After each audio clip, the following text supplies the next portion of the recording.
3 ദിവസം മുമ്പ് ഞങ്ങളൊരു വീഡിയോ ഇട്ടായിരുന്നു. തൃശ്ശൂരുള്ളൊരു ചേട്ടൻ്റെ ട്രെയിൻ തട്ടി കാലിന് സ്വാധീനം നഷ്ടപ്പെട്ട ചേട്ടൻ്റെ ഒരു വീഡിയോ ഇട്ടായിരുന്നു. അപ്പോൾ ഞങ്ങളവിടെ പോയായിരുന്നു. അപ്പം പോയിട്ട് ആ ചേട്ടൻ്റെ വാടകയും ഫുഡും ഞങ്ങൾ ഏറ്റെടുത്തായിരുന്നു. 1 മാസത്തെ അല്ല, എന്ന് റെഡിയാവുന്നു അന്ന് വരെയുള്ള വാടകയും ഫുഡുമാണ് ഞങ്ങളെ ഏറ്റിട്ടാണ് ചേട്ടൻ്റെ അടുത്ത് നിന്ന് ഞങ്ങൾ വന്നത്. നോക്കാനോ പുള്ളിയെ സംരക്ഷിക്കാനൊന്നും ആരുമില്ല. അതുകൊണ്ടാണ് ഞങ്ങളത് ഏറ്റെടുത്തത്. അങ്ങനെ സഹായം അഭ്യർത്ഥിച്ചാണ് ഒരു വീഡിയോ ഇട്ടത്. ഗൂഗിൾ പേ നമ്പറൊക്കെ വെച്ച് സഹായിക്കണമെന്ന് പറഞ്ഞൊരു വീഡിയോ ഇട്ട് ഞങ്ങളുടെ ഗൂഗിൾ പേ നമ്പറാണ് വെച്ചത്. ഞങ്ങളുടെ ഗൂഗിൾ പേ നമ്പർ വെക്കാൻ കാര്യം എന്ന് പറഞ്ഞു കഴിഞ്ഞാൽ ആ ചേട്ടൻ്റെ ഫുള്ള് കാര്യങ്ങൾ ഞങ്ങൾ ഏറ്റെടുത്തുകൊണ്ടാണ് ഞങ്ങളുടെ ഗൂഗിൾ പേ നമ്പർ വെച്ചത്. ആ ചേട്ടൻ്റെ 1 മാസത്തെ വാടക കൊടുക്കാൻ പോലുമുള്ള പൈസ നമുക്ക് ആരും അയച്ചു തന്നിട്ടില്ല. കുറച്ച് പേര് സഹായിച്ച് അവർക്ക് ഒരുപാട് നന്ദിയുണ്ട്. ഹെൽപ്പ് ചെയ്യുക. കാരണം ആ ചേട്ടൻ വല്ലാത്തൊരവസ്ഥയില്ല. ആരുമില്ല, നോക്കാൻ പോലും ആരുമില്ല. പുള്ളിക്കാരൻ മാക്സിമം സഹായിക്കുക.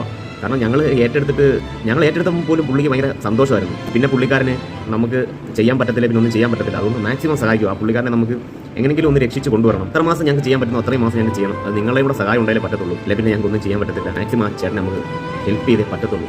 വേറെ നിവൃത്തിയില്ല. അതുകൊണ്ടാണ്